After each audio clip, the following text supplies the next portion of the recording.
اس کے بعد سارے اہل ایمان کو اللہ تعالیٰ فرماتے ہیں یا ایھا الذین آمنوا توبوا الی اللہ توبۃ نصوحا، اے ایمان والو اللہ سے توبہ کرو، خالص توبہ، سچی توبہ۔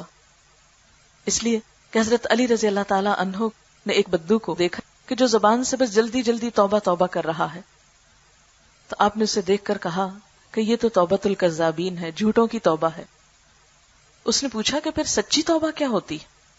تو آپ نے بتایا کہ اس کی کچھ شرائط ہوتی ہیں۔ اس میں ایک شرط تو یہ ہے کہ انسان جو گناہ کرے اس پر اسے شرمندگی ہو، یہ نہیں کہ چوری اور سینہ زوری، غلط کام کر کے پھر اس پہ دلیلیں دینا کہ نہیں یہ غلط ہے ہی نہیں، اس کو غلط ماننا ہی نہیں۔ ایسے گناہوں پہ معافی نہیں ملا کرتی۔ غلط بات کو غلط کہنا، اپنی غلطی کو غلطی ماننا، اور پھر اس کے بعد اس پر اللہ تعالیٰ سے دعا کرنا کہ اللہ تعالیٰ آپ معاف کر دیجئے، اور اس کے بعد اس کام کو چھوڑ دینا، اور اگر کسی انسان کا حق مارا ہو تو اس حق کو لوٹانا، یہ سب کچھ توبہ کے اندر شامل ہے۔ توبۃ النصوح اسی کا نام ہے۔ ایمان والوں سے کہا جا رہا ہے خالص توبہ کرو، کرو گے تو نتیجہ کیا ہوگا؟ عسیٰ، امید کی جاتی ہے، ان یکفر عنکم سیئاتکم، کہ اللہ تعالیٰ تمہاری برائیاں، تمہاری خطائیں تمہارے اعمال نامے سے دھو دے، ساقط کر دے، دور کر دے، ان کا کفارہ کر دے، ان کو ڈھانپ دے۔ وَيُدْخِلَكُمْ جَنَّاتٍ، اور ایسے باغوں میں داخل کرے، تجری من تحتها الانہار، جن کے نیچے نہریں بہتی ہیں۔ یوم لا یخزی اللہ النبی والذین آمنوا معہ، جس دن اللہ اپنے نبی صلی اللہ علیہ وسلم کو اور ایمان والوں کو رسوا نہ کرے گا۔ نورہم یسعی بین ایدیہم وبایمانہم، ان کا نور ان کے آگے آگے اور ان کی دائیں جانب دوڑ رہا ہوگا۔ یہ کس چیز کا نور ہوگا؟ یہ انسان کے نیک اعمال کی روشنی ہوگی جو اس نے اپنی ذات میں بھی کی ہے اور اس روشنی کو دوسروں تک پھیلانے کی کوشش بھی کی۔ بحیثیت امت مسلمہ ہمارا کام صرف اتنا نہیں کہ ہم اپنی ذات یا اپنے گھر والوں کی اصلاح کریں، ہماری ذمہ داریوں میں سے ایک ذمہ داری یہ ہے کہ ہم امت کی اصلاح کے ساتھ ساتھ پوری دنیا تک اللہ کا پیغام پہنچائیں، تاکہ یہ پوری دنیا امن و امان کا نمونہ بن جائے۔ اللہ تعالیٰ قرآن پاک میں فرماتے ہیں وَكَذَلِكَ جَعَلْنَاكُمْ أُمَّةً وَسَطًا لِتَكُونُوا شُهَدَاءَ عَلَى النَّاسِ، ہم نے تمہیں امت وسط بنایا تاکہ تم سب انسانیت پر گواہ بنو۔ وَيَكُونَ الرَّسُولُ عَلَيْكُمْ شَهِيدًا، اور رسول تم پر گواہ بن جائیں۔ اسی طرح ایک اور جگہ پر فرمایا كُنتُمْ خَيْرَ أُمَّةٍ، تم بہترین امت ہو، اخرجت للناس، جو لوگوں کے لیے پیدا کی گئی ہو۔ تو امت مسلمہ صرف اپنی ذات کے لیے نہیں، انسانیت کی بھلائی کے لیے پیدا کی گئی ہے۔ کنتم خیر امت اخرجت للناس، لیکن ہم تو بھی اپنی ذات کے خول سے باہر نہیں آئے، ہم تو بھی اپنی خود غرضی سے باہر نہیں آئے، اپنے مسلمان بہن بھائیوں کے لیے ابھی تک دل بڑے نہیں کیے، تو پوری دنیا کی خیر، پوری دنیا کی بھلائی اور خیر خواہی آخر کب کریں گے؟ اللہ کے رسول صلی اللہ علیہ وسلم نے سب کے ساتھ بھلائی کی، دشمنوں کے ساتھ بھی۔ یہ آپ کا اخلاق ہی تو تھا جس نے غیروں کے دل بھی آپ کے لیے مسخر کر دیے، اور آج ہماری بد اخلاقیاں ہیں کہ اپنے بھی غیر ہو گئے، اپنے بھی پناہ مانگنے لگے۔ اس لیے کنتم خیر امت، بحیثیت امت ہماری ذمہ داری، اخرجت للناس، انسانیت کے لیے پیدا کیے گئے ہو۔ تأمرون بالمعروف، تم بھلائیوں کا حکم دو گے، بھلائیوں کو عام کرو گے، خیر کو عام کرو گے۔ وتنہون عن المنکر، برائیوں سے روکو گے۔ اور یہ کام کیسے ہو سکتا ہے؟ اس کتاب کے ذریعے، کہ اس کتاب کا نور، اس کتاب کی روشنی، اس کتاب کو دنیا بھر میں عام کیا جائے۔ اب ہم سب اپنی اپنی ذات پر سوچیں کہ اس میں ہمارا حصہ کتنا ہے، اس کے لیے ہم کیا کر رہے ہیں۔ ہمیں تو اس بات کا شاید کبھی خیال بھی آیا ہو کہ یہ ہماری ذمہ داری ہے، اس لیے کہ عموماً ہم اپنی ذمہ داریاں اپنی ذاتی زندگی تک ہی سمجھتے ہیں، خود اپنی ذات تک اور اپنے گھر والوں تک، لیکن اس سے باہر نکل کر معاشرے کے لیے، اور معاشرے سے نکل کر اپنے پوری قوم اور ملت کے لیے، اور ملت سے باہر پوری دنیا کے لیے، ہمیں کیا کرنا ہے اس کے بارے میں ہم میں سے کتنے سوچتے ہیں؟ لہٰذا قیامت کے دن کچھ لوگ ایسے ہوں گے، نبی صلی اللہ علیہ وسلم نے فرمایا ان کا نور مدینہ سے یمن تک پھیل رہا ہوگا، کچھ کا صنعاء تک، کچھ کا اس سے کم. جو منافق ہوں گے، کیونکہ وہ جو وقتی طور پر ایمان لائے، ایک حدیث میں آتا ہے کہ ان کے انگوٹھے کے ناخن میں ہوگا، کبھی جلے گا کبھی بجھے گا. ان کو دیکھ کر اہل ایمان بھی خوف زدہ ہوں گے کہ کہیں ان کا نور جو بجھ رہا ہے ہمارا بھی نہ بجھ جائے. تو اس وقت وہ کہیں گے ربنا اتمم لنا نورنا، اے رب ہمارا نور ہم پہ مکمل کر دے. یہ جو نیکی پھیلانے کا اور تیرے دین کو عام کرنے کا نور ہم نے جگہ جگہ پھیلایا اور وہ دور دور تک گیا، اس کو آج تو محفوظ کر دے. وہ ہم سے چھیننا نہ، انسان ہونے کے ناطے جو ہم سے کوتاہیاں ہوئی ہوں اس کی وجہ سے یہ نور بجھانا دینا. واغفر لنا، اور ہم سے درگزر فرما. انک علی کل شیء قدیر، بے شک تو ہر چیز پر قدرت رکھنے والا ہے. یا ایھا النبی جاہد الکفار والمنافقین، اے نبی صلی اللہ علیہ وسلم کفار اور منافقین کے ساتھ جہاد کیجئے. یہ کفار اور منافقین کون؟ جو ایمان والوں کو دین پر نہ چلنے دیں، جو ایمان والوں کے لیے دین کا رستہ مشکل کر دیں، ان کے ساتھ وغلظ علیہم، سخت رویہ اختیار کیجئے. حقیقت یہ ہے کہ ابتدائی دور میں حکم یہ تھا کہ منافقوں کو نظر انداز کرو، ان کو معاف کر دو، درگزر کرو، جانے دو اور اپنا کام کرتے چلے جاؤ. یہ کیوں تھا؟ شاید کہ یہ بھی کسی وقت انسان بن جائیں، یہ بھی کسی وقت ہدایت پا جائیں. لیکن جب ان کے اندر کوئی خیر، کوئی خوبی اور کوئی بھلائی نظر نہ آئی تو پھر کیا ہوا کہ نہیں، اب ان کے اوپر سختی کرو. یعنی مراد اس سے یہ ہے کہ ہر اس جگہ پر ڈٹ جاؤ جہاں تمہیں دین سے ہٹا کر کسی اور طرف لے جانے لگے لوگ. یہ بالکل ایسے ہی آپ دیکھیں کہ جیسے ہم ویسے چل رہے ہوتے نا تو آگے دیکھتے نا پھسلنے والی جگہ آ گئی تو ہم اپنی پوری قوت مجتمع کر لیتے اور پورے جماع کے احتیاط سے پاؤں رکھتے کہ پھسل نہ جائیں. اسی طرح دین کے راستے پر بھی بہت سی پھسلنے والی جگہیں آتی، بہت ساری پھسلنے والی جگہیں آتی. کبھی کوئی لالچ انسان کو پھسلاتا ہے، کبھی کوئی خوف پھسلاتا ہے، کبھی کوئی دوست احباب پھسلاتے ہیں کہ چلو چھوڑو، میری خاطر یہ کر لو، میری وجہ سے یہ کام کر لو، حالانکہ وہ کام اللہ کی ناراضگی کا ہوتا ہے. لیکن انسان لوگوں کی باتوں میں آ کے پھسل جاتا ہے. آپ دیکھیں بچے سگریٹ کیوں پینے لگتے ہیں؟ دیکھا دیکھی نا دوستوں سے. دوست کیا کہتے ہیں؟ ایک کش لگا کے تو دیکھو، چلو صرف ایک دفعہ ٹرائی کرو، میری خاطر کر لو. اور وہ بیٹھے بیٹھے وہ پہلے اس دھوئیں کو سونگتے رہتے، پھر آہستہ آہستہ وہ اچھا لگنے لگتا ہے، پھر لے کے پی لیتے ہیں، پھر عادی ہو جاتے ہیں، پھر بڑے بڑے پیسے اس پہ جلا ڈالتے ہیں. سگریٹ کیا ہے؟ پیسوں کو جلانا ہی ہے نا، شیطانی کام. شیطان بھی آگ سے پیدا ہوا تھا، دھوئیں سے پیدا ہوا تھا، اور یہ بھی ایک شیطانی کام ہے کہ آپ بیٹھے ہیں دھواں اڑاتے رہیں، شیطان کو خوش کرتے رہیں. لہذا کوئی ایسا کام کہ جو ہمیں اللہ کے راستے سے ہٹائے، کوئی ایسی چیز، کوئی ایسا لالچ، کوئی ایسا خوف، تو اس میں انسان ہوشیار ہو جائے. نہیں، میں نے دین کا راستہ نہیں چھوڑنا، میں نے لوگوں کی پیروی نہیں کرنی، میں نے معاشرے کو نہیں دیکھنا، میں نے تو دیکھنا اللہ کا حکم کیا ہے. اس لیے کہ میں آئی اللہ کی طرف سے ہوں، میں نے جانا اس کی طرف ہے، اس نے میرا حساب لینا ہے، رزق وہ مجھے دیتا ہے، میرا نفع نقصان اس کے ہاتھ میں ہے، میں اس کو نہیں ناراض کر سکتی. دنیا راضی ہوتی کہ ناراض وہ ایک الگ بات ہے، لیکن میں اللہ کو ناراض نہیں کر سکتی. اور بھولے سے اگر کوئی ایسا کام ہو جائے پھر انسان توبہ معافی کر کے پھر اپنے راستے پہ پلٹ جائے. مثلاً آپ یہاں سے گھر جائیں گے، اگر بھول کے کوئی موڑ غلط کاٹ گئے تو آپ اسی گلی میں چلتے جائیں گے. مثلا اگلی گلی میں مڑنا تھا، پہلی گلی میں مڑ چلتے جائیں گے، کوئی بات نہیں، مڑ تو گئے، اب چلنے آئے چل جائیں. نہیں، واپس آئیں گے اور اپنی اصلی گھر کی گلی کی طرف مڑیں گے. اسی طرح مومن کا گھر تو جنت ہے. کوئی گلی جو اس سے پہلے ادھر ادھر موڑ لے، ادھر نہیں مڑنا، اصل گلی میں جا کے مڑنا ہے تاکہ وہ منزل نہ ہاتھ سے جائے. وہ ہمیشہ کی خوشیوں کا گھر ہے، اس کے اوپر کسی چیز کا سودا نہیں کرنا، کسی چیز کو قربان نہیں کرنا کہ جو اس کی طرف لے جانے والی ہو. مثلاً آپ دیکھیں کہ کوئی چیز جو آپ کو یہاں سے گھر لے جانے والی ہو وہ آپ کسی کو دے ڈالیں گے، اچھا لے جاؤ تم، نہیں. اسی طرح کوئی ایسا عمل جو جنت تک پہنچانے والا ہے اس کو چھوڑ نہیں دینا، کرتے کرتے اس کو آخر دم تک کرتے چلے جانا. اسی لیے ایمان کی سلامتی کی دعا ضرور مانگنی چاہیے کہ اللہ ہماری آخر اچھی کرنا. ایسا نہ ہو کہ ہم نیکیوں پہ چلتے چلتے لوگوں کے پھسلانے میں، دھوکے میں، زمانے کی باتوں میں آ کے اپنے اصل کو، اصول کو، دین کو، طریقے کو چھوڑ بیٹھیں صرف لوگوں کی خوشی کے لیے. آج آپ دیکھیں کہ بہت سا حجاب اور پردہ کیوں اٹھ گیا. کیا ہم سب شروع سے ایسے ہی تھے؟ نہیں.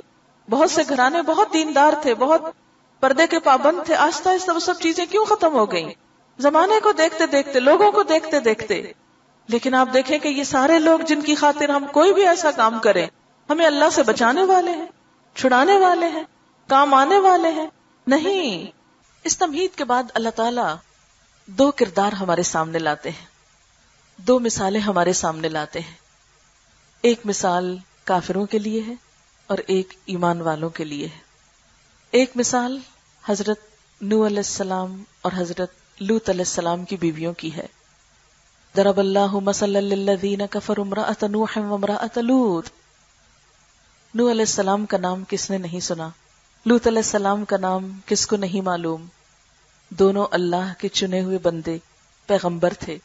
لیکن فرمایا ان دونوں کی بیویاں کانتا تحت عبدین من عبادنا صالحین، یہ ہمارے دو نیک بندوں کی زوجیت میں تھی. لیکن انہوں نے کیا کیا؟ فخانتاہما، اپنے شوہروں سے خیانت کی.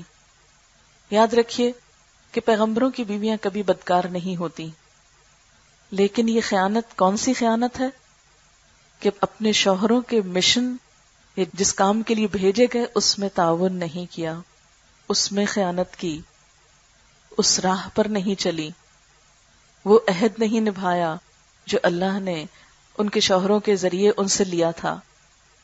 خیانت کیا ہوتی ہے؟ کسی امانت میں خیانت، اور یہ صرف مال میں نہیں ہوتی. کسی کی بات دوسری جگہ پہنچانا، کسی کے راز کو افشا کرنا، یہ بھی خیانت ہوتی ہے. جس بات کو کہا جائے کہ دوسروں کو نہ بتایا جائے اس کو بتا دینا، یہ بھی خیانت ہے. تو ان کی خیانت کیا تھی؟ روایات میں آتا ہے کہ یہ بسا اوقات ان باتوں کو اپنے شوہر کی جو دشمن قوم تھی ان تک پہنچا دیا کرتی تھی، یعنی گھر کے راز وہاں تک پہنچا دیتی تھی کہ جہاں پہنچانے سے منع کیا گیا تھا. مثلا حضرت لوط علیہ السلام کی قوم پر جب عذاب آنے لگا اور فرشتے آئے تو فرشتوں کے آمد پر قوم کو جو اطلاع دی تھی وہ ان کی بیوی نہیں دی تھی. تو گویا کہنے کا مطلب یہ ہے کہ یہ اپنے شوہروں کے ساتھ ان کے مشن میں سنسیئر نہ تھی. بظاہر ان کو یہ ظاہر کرتی کہ ہم تمہارے ساتھ ہیں، لیکن اندر سے ساتھ نہیں تھی، اندر سے دھوکہ دیا. وہی بات پھر دل والی، کیونکہ خیانت کا تعلق بھی دل سے ہوتا ہے، کہ اندر سے ساتھ نہ تھی. ایسے رویے کو منافقانہ رویہ بھی کہتے ہیں، اندر سے کچھ باہر سے کچھ. اسی لیے ہم دیکھتے ہیں کہ منافق کی علامتوں میں سے کیا ہے کہ جب بات کرے تو جھوٹ بولے. گالیاں دینا بھی منافقت کی علامت بتایا گیا، کیونکہ ایمان کی پہچان کیا ہے؟ زبان سے کسی کو دکھ نہ پہنچے، زبان سے کسی کو تکلیف نہ پہنچے. بہرحال انہوں نے جب اپنے شوہروں سے خیانت کی تو شوہروں کی نیکی، ان کی نبوت، ان کی عبادت بیویوں کو نہ بچا سکی. جب قوم پر عذاب آیا فَلَمْ يُغْنِيَا عَنْهُمَا مِنَ اللَّهِ شَيْئًا، تو وہ دونوں پیغمبر اپنی بیویوں کے کچھ بھی کام نہ آ سکے. بعض اوقات ہم کہتے ہیں نا ہمارے ماں باپ بڑے نیک تھے، ہم کو چھڑا لیں گے، ہمارے شوہر بڑے نیک ہیں، ہم ان کی بیوی نہیں ہیں، ہمیں بھی ساتھ جنت میں لے جائیں گے. نہیں. یا ہم کہتے ہیں ہم حضور صلی اللہ علیہ وسلم کی امت ہیں تو وہ ہماری سفارش کرا لیں گے، بس ٹھیک ہے. یہاں پر آپ دیکھیے کہ یہ بھی تو پیغمبر تھے نا. حضرت نوح علیہ السلام نے 950 سال تبلیغ کی تھی، لیکن اپنی بیوی کو عذاب سے نہیں بچا سکے. اتنی عبادت کرنے کے باوجود، اتنی محنت، ہم میں سے کسی نے اتنی محنت دین کے لیے کی نہیں کی. 950 سال صبح شام دن رات چھپے ڈھکے، اعلانیہ ظاہری ہر طرح انہوں نے اللہ کی بات لوگوں تک پہنچائی اور اس کے لیے بڑی تکلیفیں اٹھائیں. لیکن ان ساری محنتوں کے بدلے میں وہ اپنی بیوی اور بچے کو نہیں بچا سکے. یہ قرآن میں لکھا ہے فَلَمْ يُغْنِيَا عَنْهُمَا مِنَ اللَّهِ شَيْئًا. لوط علیہ السلام بھی اسی طرح اپنی بیوی کو نہیں بچا سکے. کہتے ہیں روایات میں آتا ہے کہ جب اللہ تعالیٰ نے حکم دیا لوط علیہ السلام کو کہ اپنے گھر والوں کو ساتھ لے کر نکل چلو کیونکہ بستی پہ اب عذاب آنے لگا ہے، تو ان کی بیوی بھی ساتھ نکل گئی. اللہ تعالیٰ نے منع کیا تھا کہ پیچھے پلٹ کے نہیں دیکھنا. کہتے ہیں کہ تھوڑی دور جا کے جب پیچھے دھماکے ہونے لگے تو بیوی نے پیچھے مڑ کے دیکھا ہے قوم پہ کیا ہو رہا ہے، کیونکہ اس کی دلچسپیاں اور دوستیاں اور محبتیں قوم والوں کے ساتھ تھی. کیا ہوا، ایک پتھر آ کے ان کو بھی لگا وہاں، اور کانت من الغابرین، وہ پیچھے رہنے والوں میں سے ہو گئی، وہ پیچھے ہی رہ گئی، وہ اپنے شوہر کے ساتھ نہ جا سکی. اور کیا کہا گیا، وقیلا، اور کہا گیا دونوں آگ میں چلی جاؤ، ادخلا، دونوں چلی جاؤ، داخل ہو جاؤ، النار، آگ میں، مع الداخلین، دوسرے داخل ہونے والوں کے ساتھ. جیسے اور جہنم میں گئے تم بھی ساتھ چلی جاؤ. خواہ تم پیغمبروں کی بیویاں تھیں لیکن خود کوئی اچھا کام نہیں کیا تو اچھے شوہر بھی نہیں بچا سکے. یہ ہے اللہ تعالیٰ کا انصاف اور حساب.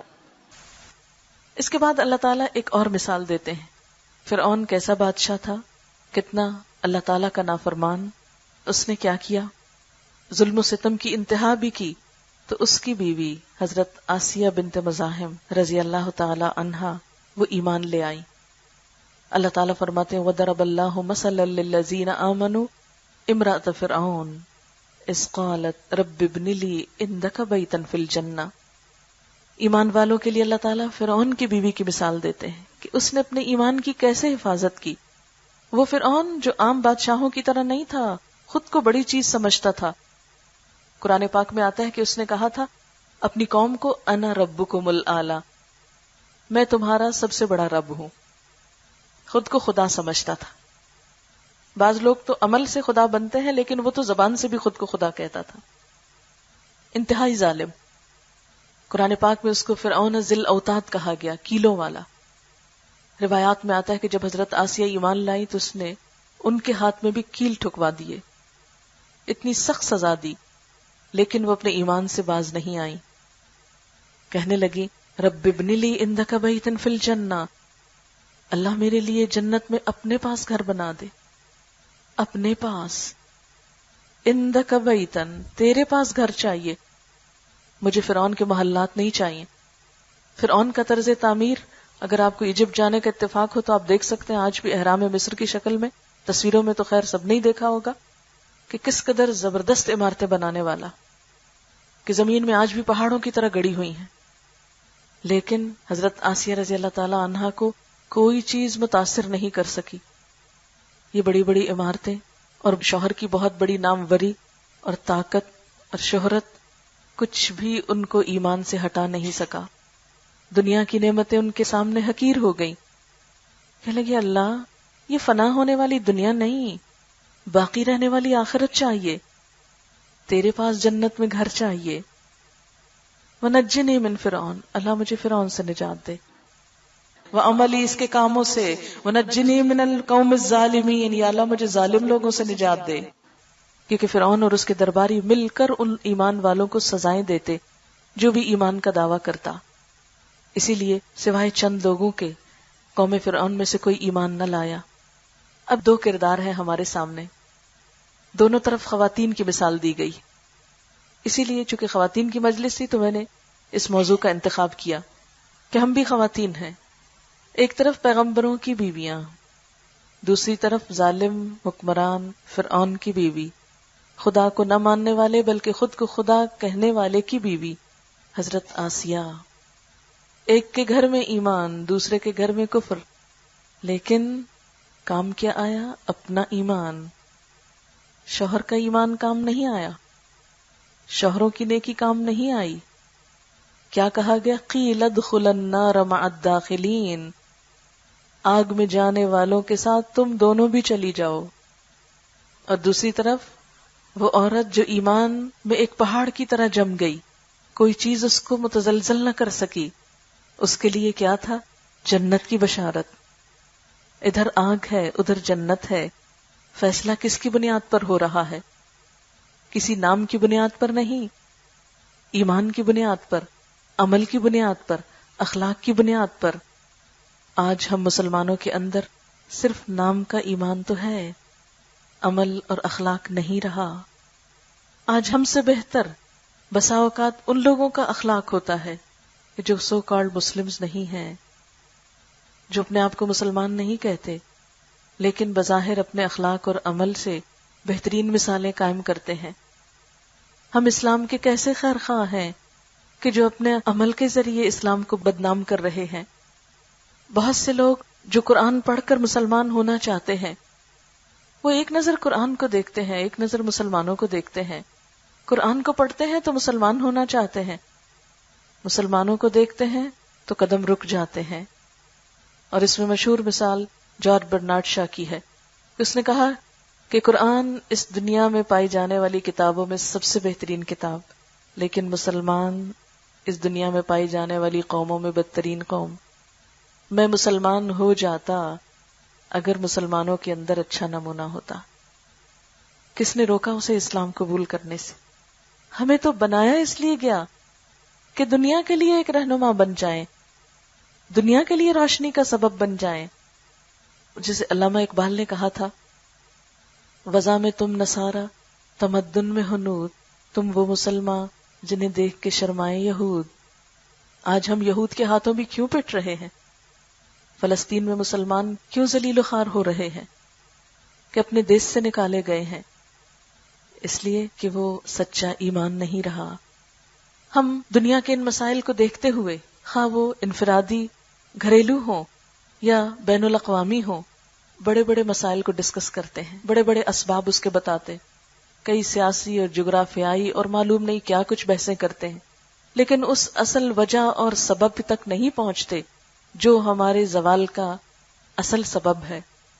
اگر اس اسلام نے عرب کے بدوؤں کو شان و شوقت دی تھی، اگر صحرا میں رہنے والوں کو سائنس کا رہنما بنا دیا، دنیا کو سائنس دینے والا بنا دیا، تو آج ہم مسلمان ہر طرح کے وسائل رکھتے ہوئے آخر کیوں پیچھے ہیں؟ اللہ تعالیٰ نے خواتین کے 2 کردار سامنے رکھے. اگر ہمارا سارا معاشرہ بھی بہت اچھا ہو جائے، ہمارا گھرانہ بہت دیندار اور مذہبی ہو، ہمارے والدین بہت نیک ہوں، ہمارے شوہر بہت اچھے ہوں، لیکن جب تک ہم خود اچھے نہ ہوں تو بات نہیں بنے گی. کسی دوسرے کی اچھائی ہمارے کام نہیں آ سکتی جب تک ہمارا دل اندر سے نہیں بدلے گا. کسی اور کا نیک ہونا ہمارے فائدے میں نہیں جب تک ہم اللہ کے پسندیدہ بننے کی کوشش نہ کریں. اور دوسری طرف اگر سارا ماحول بھی خدا دشمن ہے، جیسے فرعون کا تھا، ہر طرف اللہ کی نافرمانیاں ہو رہی ہیں، اور ہم ایمان پر قائم ہوں، خود کو بچانے کی فکر کریں، تو کوئی چیز نقصان نہیں دے سکتی. کیونکہ عام طور پر ہم کیا کرتے ہیں، ماحول کا بہت عذر بہانہ کرتے ہیں. جب سچ بولنے کو کہا جاتا تھا، آج سچ کون بولتا ہے؟ آج ملاوٹ کے بغیر کیا ملتا ہے؟ انڈرسٹوڈ ہے کہ ہر چیز کے اندر ملاوٹ ضروری ہے. آج کہاں سچ ہے؟ آج کہاں خلوص ہے؟ آخر کیوں؟ یہ سب کس نے بھال کر دیا ہمارا؟ ایسا کیوں ہو گیا؟ سچائی یہ تو نہیں، ہم مسلمانوں کی اصل یہ تو نہیں. ہم نے وہ چیزیں جو ہماری پہچان نہیں تھی اپنی پہچان بنا لی. جہالت امت مسلمہ کی پہچان نہیں ہو سکتی، اس لیے کہ ہمارے نبی صلی اللہ علیہ وسلم پر پہلی وحی جو آئی وہ کیا ہے؟ اقرا، پڑھو. آج ہماری مسلمانوں کی اکثریت تو پہلی وحی کے حکم سے ہی نا آشنا ہے. خود اپنے ملک کو ہم دیکھ لیں کہ 50% بھی لٹریسی نہیں، نہ دین نہ دنیا. بسا اوقات انسانی سطح سے نیچے جی رہے ہیں. مسلمان ہوتے ہوئے کلمہ نہیں آتا، نماز کا پتہ نہیں. ہم کس دنیا میں رہتے ہیں؟ کیا یہ ترقی یافتہ دور ہے؟ ہم تو 1400 سال پہلے کے صحرائے عرب کے رہنے والے بدوؤں سے بھی بہت پیچھے رہ گئے، کیونکہ ان کے سامنے جب یہ وحی آئی کہ اقرأ بسم ربک الذی خلق، خلق الانسان من علق، پہلی ہی وحی میں ایمبریولوجی بتا دی گئی. جن کو وہ لوگ صرف دین نہیں دنیا کے علوم کے ماہر بھی تھے، ان کے پاس کچھ نہ تھا، لیکن اس کتاب نے ان کو دنیا کا امام بنا دیا. وہ جہاں گئے علم و حکمت کے دروازے کھلتے گئے. آج ہم اپنے ماحول کو بھی روشن نہیں کر سکے.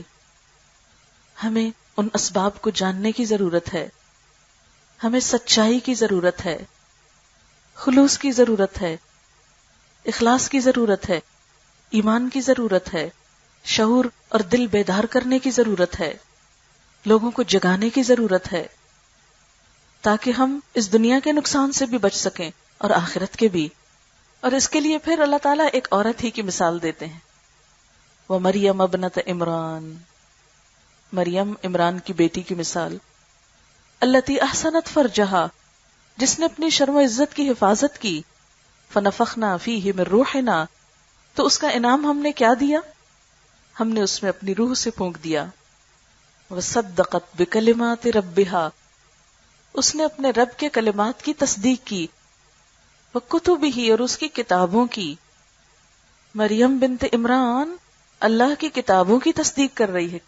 کئی ہزار سال پہلے کتابوں کی تصدیق کرنے والی ایک عورت۔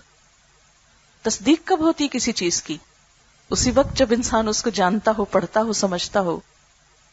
اور جیسا کہ قرآن پاک میں آتا ہے کہ حضرت زکریا جب ان کے پاس جاتے تو ان کے پاس طرح طرح کا رزق پاتے، تو ایک مفسر نے، مجاہد جن کا نام ہے، قدیم زمانے کے مفسر ہیں، وہ کہتے ہیں اس سے مراد صرف پھل نہیں ہے، ان کے پاس صحیفے آتے تھے، علم کی نئی نئی باتیں آتی تھی۔ ایک مسلمان عورت کا کردار صرف کھانا اور کپڑا نہیں کہ اسی میں زندگی گزر جائے، اس کے لیے کیا نمونہ ہے، کس کو رہنما بنایا جا رہا ہے؟ مریم بنت عمران کو۔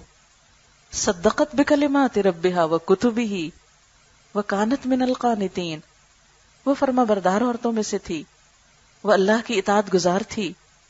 ازواج مطہرات کے بارے میں قرآن پاک میں آتا ہے سورۃ الاحزاب میں، وَاذْكُرْنَ مَا يُتْلَى فِي بُيُوتِكُنَّ مِنْ آیَاتِ اللَّهِ وَالْحِکْمَةِ، ذکر کرو اس حکمت کا جو تمہارے گھر میں اتاری جا رہی ہے، اللہ کی آیات اور حکمت میں سے جو باتیں تمہیں پڑھ کے سنائی جاتی ہیں تم بھی ان کو پڑھ کے سناؤ۔ یہی وجہ ہے کہ حضرت عائشہ رضی اللہ تعالی عنہا نبی صلی اللہ علیہ وسلم کے بعد 48 ایئرز تک امت کو سکھاتی رہیں، تعلیم دیتی رہیں۔ حضرت ام سلمہ نے اس قدر فتوے دیے کہ جو اگر جمع کیے جائیں تو ایک پوری کتاب بن سکتی ہے۔ اسی طرح دیگر صحابیات بھی، صرف مرد ہی نہیں، مسلمان عورت نے بھی علم کے جہاد میں جہالت کو دور کرنے کے لیے اپنا رول ادا کیا۔ لیکن آج ہم اس دور میں جو کہ علم کا دور ہے، روشنی کا دور ہے، ترقی کا دور ہے، آگے بڑھنے کا دور ہے، ہم اپنی مصروفیات، اپنے شوق اور اپنے کاموں کا جائزہ لیں کہ ہمارے اوقات کس چیز میں گزر رہے ہیں، ہمارے دن کن کاموں میں گزر رہے ہیں، ہمیں سسکتی اور تڑپتی انسانیت کے دکھ کیوں نہیں محسوس ہوتے، ہمیں یہ جہالت کے اندھیرے کیوں نہیں کاٹتے، ہم کیوں نہیں ان سے ڈرتے۔ ابھی اگر لائٹ چلی جائے تو ہم سب خوف زدہ ہو جائیں، ہائے اندھیرا ہو گیا، لیکن جہالت کا اندھیرا، دلوں کا اندھیرا ہمیں کیوں خوف زدہ نہیں کرتا؟ کیوں نہیں ہمیں احساس ہوتا کہ ہم سے پوچھا جائے گا، علم والوں سے پوچھا جائے گا کہ اس علم کا حق کتنا ادا کیا؟ ہمیں سوچنا ہوگا، اپنی قوم کو ایجوکیٹ کرنا ہوگا، اور صرف علم نہیں، اخلاق اور تربیت بھی دینا ہوگی، اور اس کی ابتدا مردوں سے پہلے عورتوں میں ہونی چاہیے، اس لیے کہ ہر ماں ایک معلمہ بھی ہے۔ اسی لیے کسی نے کہا تھا کہ ایک اچھی ماں دو مجھ کو، میں ایک اچھی قوم تم کو دیتا ہوں۔ ماں کی گود پہلا مدرسہ ہے، ہر ماں اخلاق اور تربیت دینے والی ہے، وہ جیسے چاہے اپنی اولاد کو ڈھال لے، لیکن ماں کب دے گی؟ جب خود اس کے پاس ہوگا۔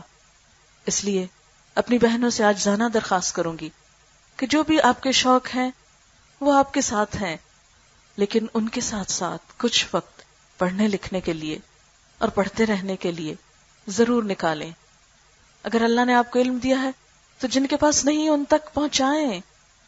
علم تو مسلمان کے لیے صدقہ جاریہ ہوتا ہے، اور اس میں قرآن پاک کا بھی ایک حصہ نیت کر لیں، ارادہ کر لیں کہ انشاءاللہ دنیا سے جانے سے پہلے ایک دفعہ اس کتاب کو ضرور پڑھوں گی، ایک دفعہ ضرور جانوں گی کہ میرے رب نے میری ہدایت کے لیے کیا بھیجا، وہ مجھ سے کیا چاہتا ہے۔ کیونکہ جیسے دنیا میں کورس کے مطابق امتحان پاس کیا جا سکتا ہے، سوالوں کے جواب دیے جا سکتے ہیں، ایک طالب علم اسی وقت کامیاب ہوتا ہے جب وہ کورس کی کتاب پڑھ کے سوال کا جواب دیتا ہے امتحان میں، تو آخرت کے امتحان میں اسی وقت کامیابی ہو سکتی ہے جب ہم اس کتاب کو جو ہمارا نصاب ہے پڑھنے کی کوشش کریں، سمجھنے کی کوشش کریں، اس سے ہم اپنے دلوں کو منور کریں، اپنے گھروں کو روشن کریں، اپنے معاشرے سے اندھیروں کو مٹائیں، تاکہ غربت، افلاس، جہالت، ظلم، تشدد، بدامنی، بد اخلاقی، ان سب چیزوں کا خاتمہ ہو سکے۔ اللہ تعالی ہم سب کا مددگار ہو۔ وآخر دعوانا ان الحمد للہ رب العالمین۔ دعا کر لیتے ہیں کچھ۔ سبحان اللہ والحمد للہ ولا الہ الا اللہ واللہ اکبر ولا حول ولا قوة الا باللہ العلی العظیم۔ اللہم صل علی محمد وعلی آل محمد کما صلیت علی ابراہیم وعلی آل ابراہیم انک حمید مجید۔ اللہم بارک علی محمد وعلی آل محمد کما بارکت علی ابراہیم وعلی آل ابراہیم انک حمید مجید۔ ربنا آتنا فی الدنیا حسنۃ وفی الآخرة حسنة وقنا عذاب النار۔ ربنا لا تزغ قلوبنا بعد إذ هديتنا وهب لنا من لدنك رحمة إنك أنت الوهاب۔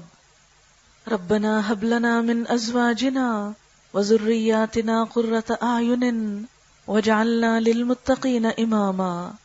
ربنا لا تؤاخذنا إن نسينا أو أخطأنا۔ ربنا ولا تحمل علينا إصرا كما حملته على الذين من قبلنا۔ ربنا ولا تحملنا ما لا طاقة لنا به واعف عنا واغفر لنا وارحمنا أنت مولانا فانصرنا على القوم الكافرين۔ یا حی یا قیوم برحمتک نستغیث لا الہ الا اللہ انت الحلیم الکریم سبحان اللہ رب العرش العظیم والحمد للہ رب العالمین۔ رب نسألک موجبات رحمتک وعزائم مغفرتک والغنیمة من کل بر والسلامة من کل اسم لا تدع لنا ذنبا الا غفرتہ ولا ہما الا فرجتہ ولا حاجة هي لك ردا الا قضيتها یا ارحم الراحمین۔ یا اللہ پاک، جو کچھ ہم نے پڑھا ہے اپنی رحمت سے اسے قبول فرما۔ یا اللہ، جو بات تیری مرضی کے مطابق ہوئی ہو ہم سب کو اس پر عمل کی توفیق عطا فرما۔ کوئی بات اگر تیری مرضی کے خلاف ہوئی ہو، لا علمی اور نادانستگی میں، تو ہم سب کو اس سے دور کر دے اور ہمیں معاف کر دے اور ہمیں صحیح علم عطا فرما۔ یا اللہ، ہمارے دلوں میں روشنی پیدا کر دے، ہماری نگاہوں میں بصیرت پیدا کر دے، ہمارے اخلاق بہترین کر دے، ہمارے کردار مضبوط کر دے، اولاد کو ہماری آنکھوں کی ٹھنڈک بنا دے، ہمارے بچوں کو دنیا اور آخرت کی کامیابیاں عطا فرما۔ یا اللہ، ہم سب کے والدین پر اپنی رحمت فرما، انہیں دنیا اور آخرت کی نعمتیں عطا فرما۔ جو دنیا سے جا چکے ہیں ان کی بخششیں فرما۔ یا اللہ، جو ماں باپ اپنی اولاد کے رشتوں کے لیے پریشان ہیں ان کی پریشانی دور فرما۔ یا رب العالمین، جو اپنے گھروں میں کسی بھی قسم کی کسی تکلیف سے دوچار ہے، یا اللہ ان کی تکلیفیں دور فرما۔ یا رب العالمین، تو ہم سب پر اپنی رحمت نازل فرما، ہمیں اپنا قرب نصیب فرما۔ یا اللہ، ہمیں ان بندوں میں شامل کر لے جن سے تو راضی ہو گیا۔ یا اللہ، تو ہمیں اپنے مقرب بندوں میں شامل کر لے۔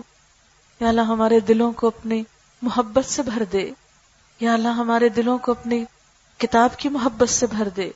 یا اللہ، اس کتاب کو سیکھنا ہمارے لیے آسان کر دے۔ یا رب العالمین، تو ہمارے لیے وہ نور پیدا کر دے جس سے ہماری اس دنیا اور آخرت کے اندھیرے دور ہو جائیں۔ یا اللہ، اس گھر پر اپنی خیر و برکت نازل فرما۔ یا رب العالمین، انہیں اس مجلس کا بہترین اجر اور ثواب عطا فرما۔ یا رب العالمین، اس مجلس کو ان کے لیے صدقہ جاریہ بنا۔ یا اللہ، جن لوگوں نے اس کو سنا ہے، یا اللہ ان سب کو بھی اس پر عمل کی توفیق عطا فرما، ہماری نیتوں کو اپنے لیے خالص کر لے۔ یا رب العالمین، تو ہم سب پر اپنی رحمت نازل فرما۔ یا اللہ، سب دکھی لوگوں کے دکھ دور فرما۔ یا اللہ، مسلمانوں کے درمیان باہم محبت اور الفت پیدا کر دے۔ یا اللہ، ہم سب کے گھروں اور خاندانوں میں اتفاق اور اتحاد پیدا کر دے۔ یا اللہ، حسد، بغض، عداوت اور بخل کو دور کر دے۔ یا اللہ، ہمارے دلوں کو خوبصورت بنا دے۔ یا اللہ، ہمیں دوسروں کا خیر خواہ بنا دے۔ یا رب العالمین، ہمیں دوسروں کی بھلائی چاہنے والا بنا دے۔ یا رب العالمین، تو ہم سب کو ایسا بنا جیسا بننا تجھے پسند ہے۔ یا رب العالمین تو ہمیں قیامت کے دن رسوا نہ کرنا، ہماری کوتاہیوں سے درگزر کرنا، ہمارا انجام اچھا کرنا، ہماری آخرت بخیر کرنا۔ یا اللہ ہمیں صالح بندوں کے ساتھ اٹھانا۔ یا رب العالمین تو ہمیں اپنے نیک بندوں کے ساتھ ملانا۔ یا اللہ ہمیں نبی صلی اللہ علیہ وسلم کے ہاتھوں حوض کوثر کا پانی نصیب فرمانا۔ یا رب العالمین ہمیں آپ کی شفاعت نصیب فرمانا۔ یا اللہ ہمیں آپ کا قرب نصیب فرمانا۔ یا رب العالمین تو ہم سب سے راضی ہو جانا۔ یا اللہ تو ہم سب سے راضی ہو جا۔ اللہ تو راضی ہو جا، اللہ تو راضی ہو جا۔ ربنا تقبل منا انک انت السمیع العلیم وتب علینا انک انت التواب الرحیم، وصلی اللہ تعالی علی خیر خلقہ محمد وعلی آلہ واصحابہ واہل بیتہ اجمعین برحمتک یا ارحم الراحمین۔ الہی آمین۔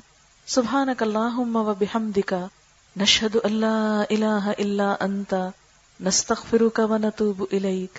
والسلام علیکم ورحمۃ اللہ وبرکاتہ۔